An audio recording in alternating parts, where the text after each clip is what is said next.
Welcome all my lovely goblins and ghouls of the internet. I'm Anyo, your demonic cinephile. And for this spooky season, I decided to couple watch a couple films for you. This isn't gonna be the big Halloween Fantastic Fest on YouTube like I thought it was gonna be, but hey, it's gonna be like that on Twitch, so come over there if you can. But to get down to the meat of this video, The Exorcist. Got oh shit, I probably shouldn't say that. God wouldn't really like me if I talking bad about him. Seriously. So, The Exorcist. This is a classic film.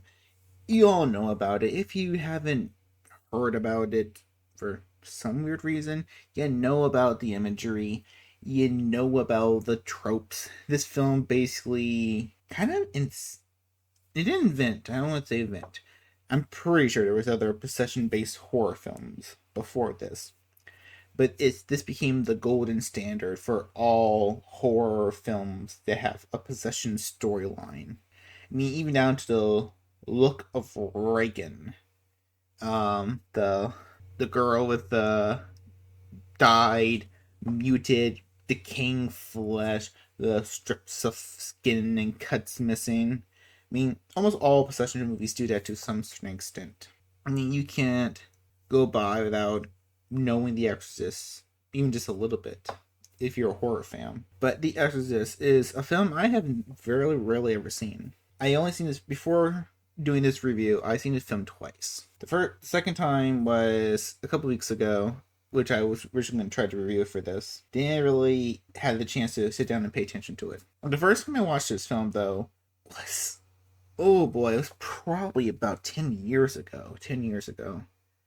It was a special showing for Fathom. It was the anniversaries. And my mom, I begged her to go, begged her to take me. I don't know what I was expecting back then. All I remember that, well, probably like from you guys who may not have seen it, is that it was one of the scariest films ever made. That it was supposedly cursed and made by the devil. I had one or two family members who constantly said that to me, that don't watch the movie, it's by the devil. The devil's going to curse you. You know, the film is about getting rid of a devil, so I don't think they actually watched to pay attention to the film. Yep. But what is this film about? So, this film kind of tells the story of Chris McNeil, a actress living in Georgetown, and her daughter Reagan.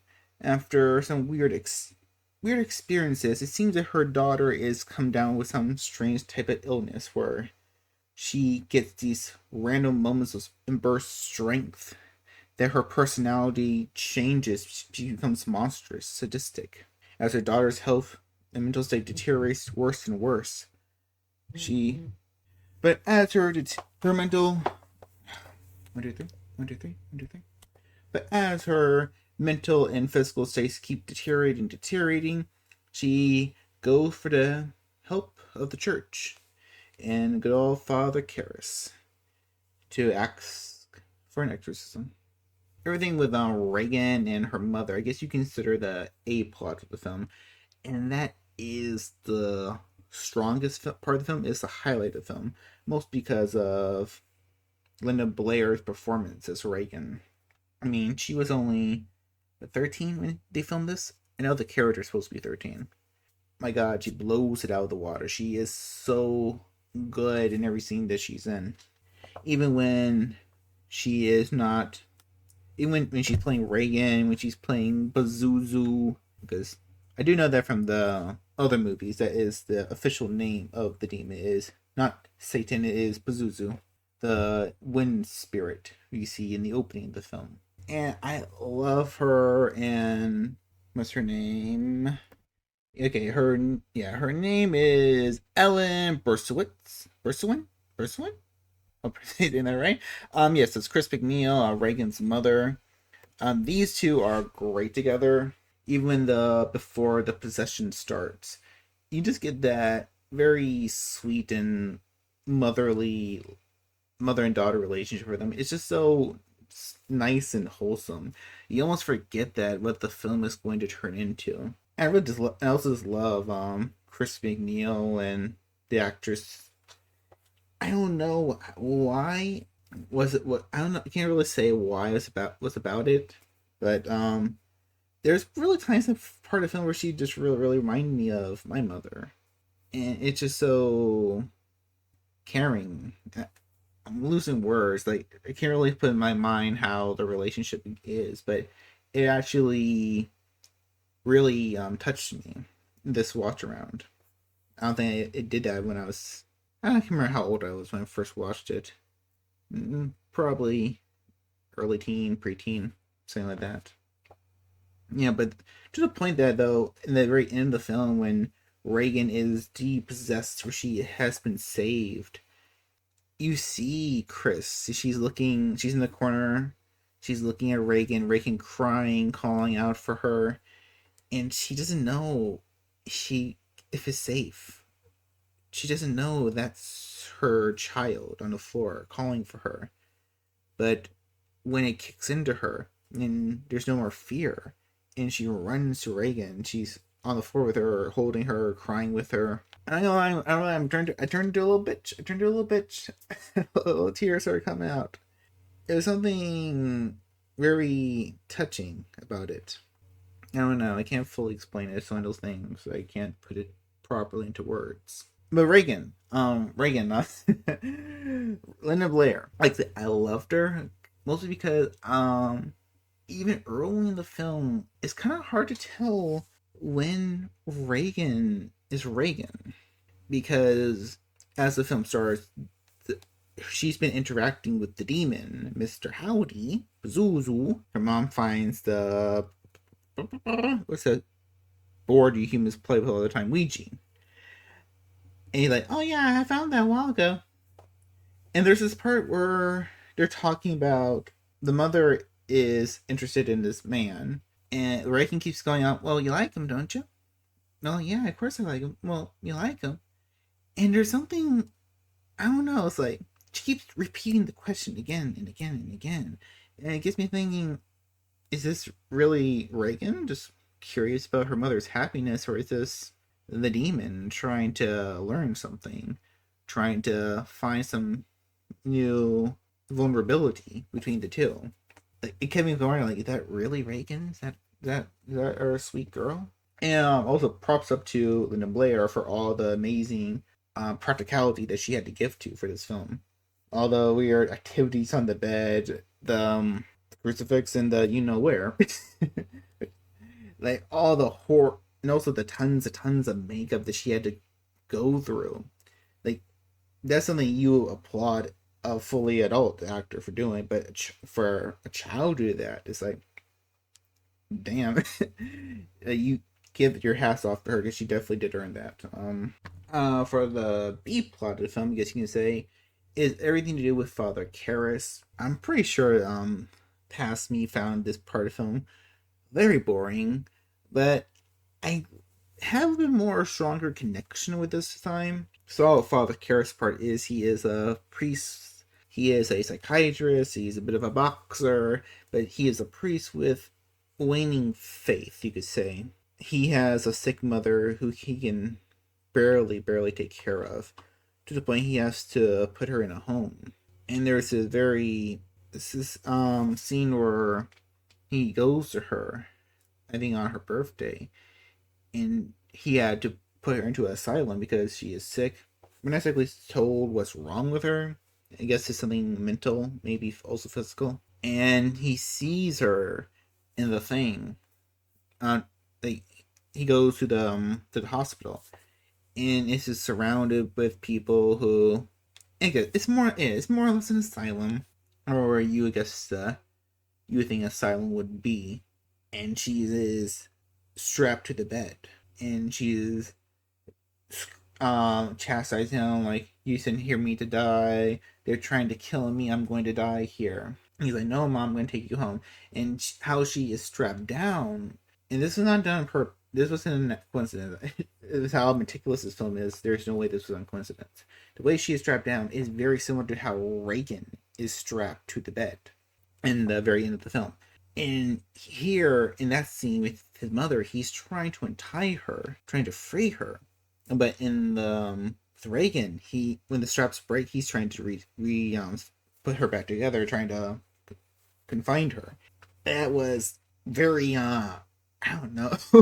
I just put the connection in my head right now. That's just wild. But for Father like Harris's whole plow, plow, his whole how he connects with this whole story overall, though, is very weird. I guess you could say, because he doesn't know anything about the McNeils. He doesn't know anything about Reagan till is very near the end of the film. But there, he has his dream sequence right before he sends his mother away. He has his dream sequence of going walking in the middle of the city. You see the mother coming out of the train station, coming up the subway, and we are constantly cutting between flashes of his necklace falling. She's speaking, but we cannot hear her. It's like then, but we get a flash to the demon's face. This looking, that face, that look to it. I don't know. And then we cut to her walking back down, like she sent the message. What was this? What was this dream? How can you interpret this dream? Was this God trying to warn Father Karras? Was this the mother somehow learning, trying to help? Was the demon actively wanting the father to intervene? When they meet for the second time, the demon says, "What a wonderful day for an exorcism." Oh, you want that, do you? Oh, lovely. Wouldn't that force you out of Reagan? It would bring us together. You and Reagan? You and I, Father. So did the demon wanted Karras to come there? Did was it feeling his conflict of faith? Was it feeling his grief and despair from his mother that it wanted him to go there? I don't know now. I don't know. I'm really putting all the thoughts into this film that I never had before. I did come out of this one with a lot more love and respect for Father Karen. He's such a very somber fella, and spending time with him was very, I don't know, like I said, it's kind of like Reagan. I can't, my brain is coming up words to describe it. The speech. I can tell you that it was a mood. Now, let's talk about the main exorcist. This fellow right here, Father Marin. Now, Father Marin is very little in the film, which is, I do remember little younger me was very confused about that, because I assumed the title The Exorcist, that he was going to be one of the main characters, that he was going to be throughout the whole film. But no, he's not. Our titled Exorcist only appears in the opening of the film and the very end of it. But yeah, this, I like I said, little old me I probably didn't really care for this. I probably thought it was cool, but I do have a lot more reverend respect for how they're trying to portray this character. He feels very old and weary. Well, he is old and weary. He feels like a man on a mission. He feels like a man who's done this so many times. The other priests, the Exorcists, I think that's what they were supposed to be, does say that he is a bit of an expert.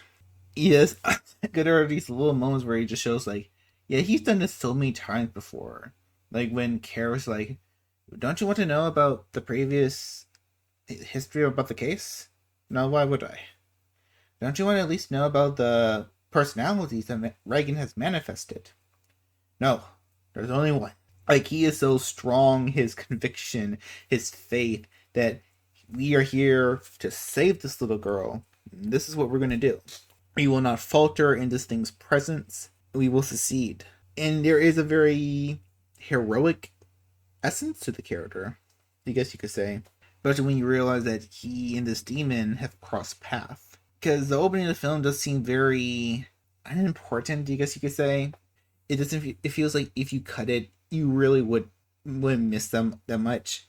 And even now, after watching it and really loving it, I can even kind of agree with that. Still agree with that sentiment.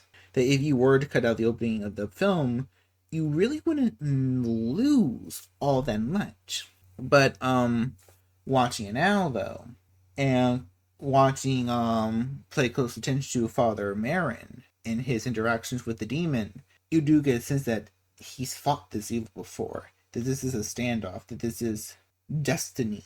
This is fate coming together. That they've met some time ago.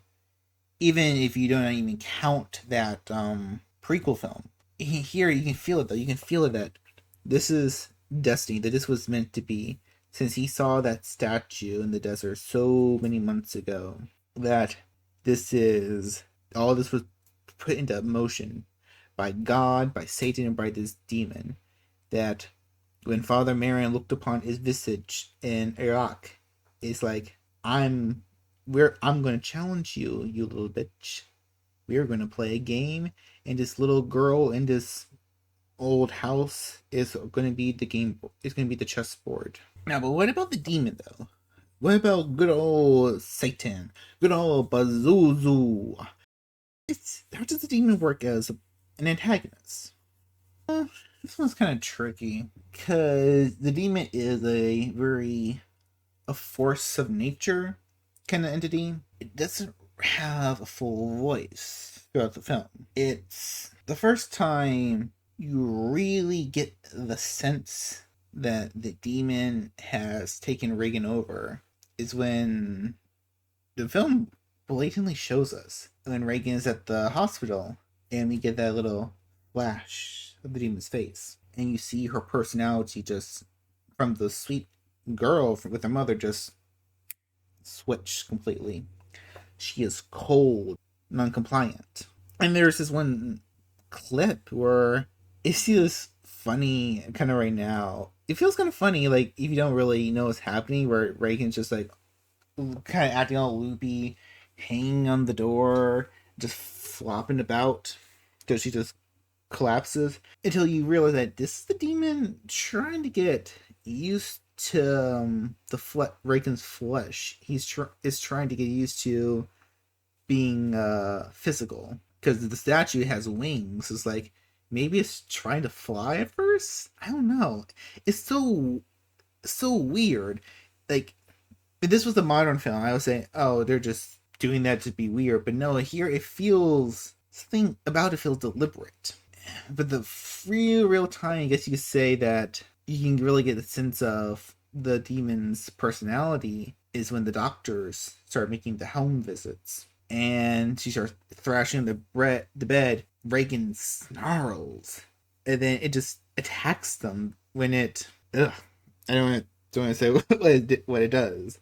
But there is also this one weird moment where I didn't notice this first time. I noticed in a video breakdown of the film is when Reagan is being hypnotized, and when she's being hypnotized, her arm is put in the same position as the Pazuzu statue, and that's just a really weird detail that you would never even get unless you watch the film like again and again and again and again. By the time the demon does start fully manifesting itself through Reagan, she is not voiced by Linda Blair like probably some people think.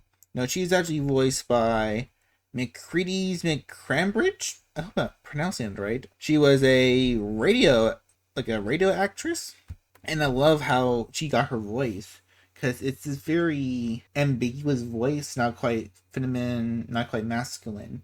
It's odd, you could say. It's just odd, and you really get the sense of the creature's nasty, sadistic personality. Yeah, I don't know what I was talking about before. The demon just straight admits that, yeah, I wanted you, Karis, this whole time. Because there's even a part earlier in the film that I forgot to mention. A statue of Mother Mary was desecrated. I think it was Mother Mary. Yeah, it was desecrated. And if you look at it, it has this weird, like, spiral things placed on the breast. It also has this very big horn put on the crotch like a cock. Goes back to also the Pazuzu statue opening, because what did the Pazuzu statue have? It had this weird snake thing for a penis. and making the Mother Mary look like the demon. Yeah, the demon's whole point was to attack the church. It wanted to cause Father Marin and probably all the other priests in the area despair. And Reagan was its piece. That's all she was, a piece on the game board. Because the demon's having fun with this. Like, it's not like there's points where it is wailing in pain from the exorcism, but no, it's having fun. Like, even those little things where he does with Father Marin before the exorcism, like moving the drawers, saying like, "Oh, we'll do this again and more time." Like, all it really does, it's just a game to it. Even when they're actually causing a pain, it's just having a ball. Because the point where Father Marin is attacking the creature, like, he's so fed up with it. He is physically attacking Reagan. He's like, take me, take me. The creature does not hesitate. It wants him. It wants Father Marin. Not Father Marin, Father Karras.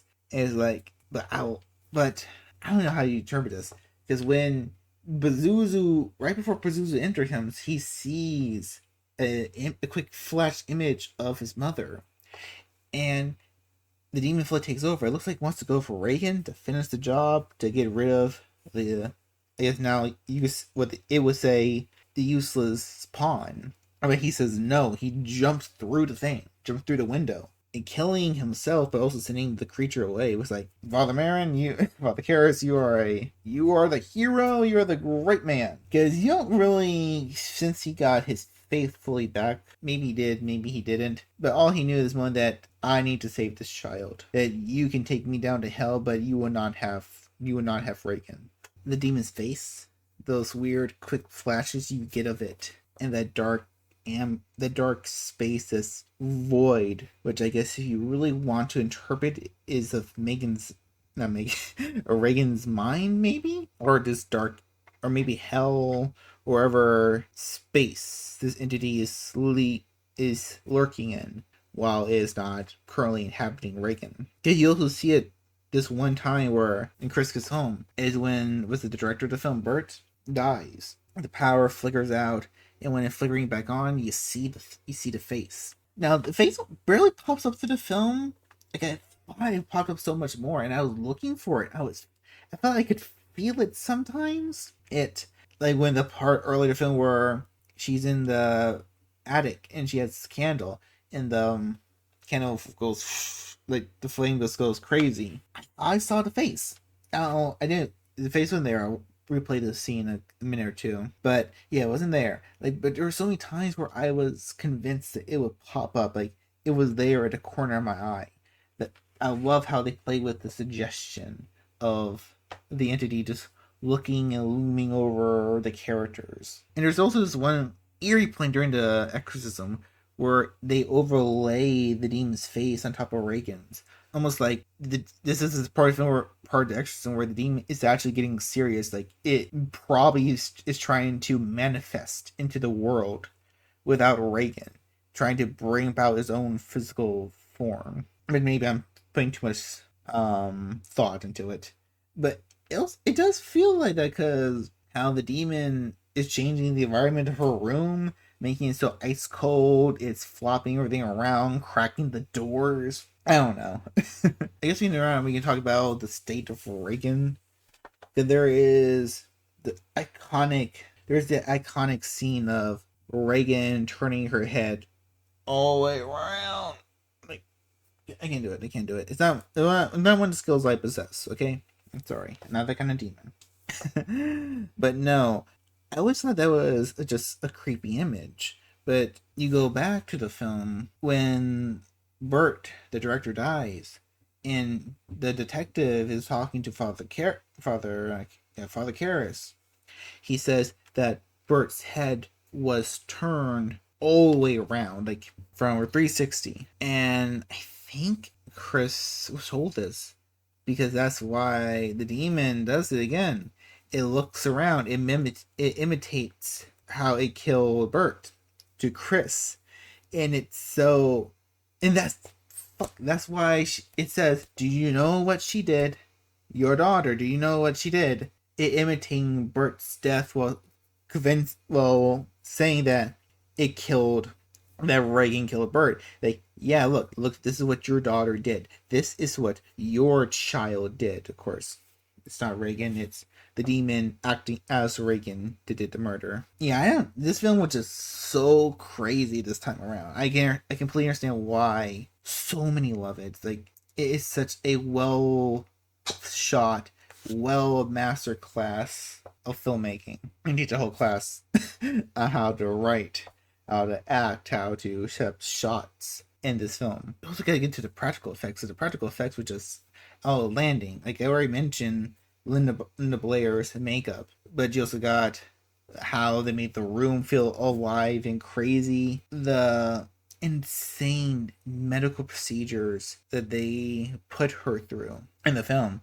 which you know you can kind of see some of the old tricks, especially for someone like me who watched so many Friday the 13th and see how watch it behind the scenes of how they did all the makeup.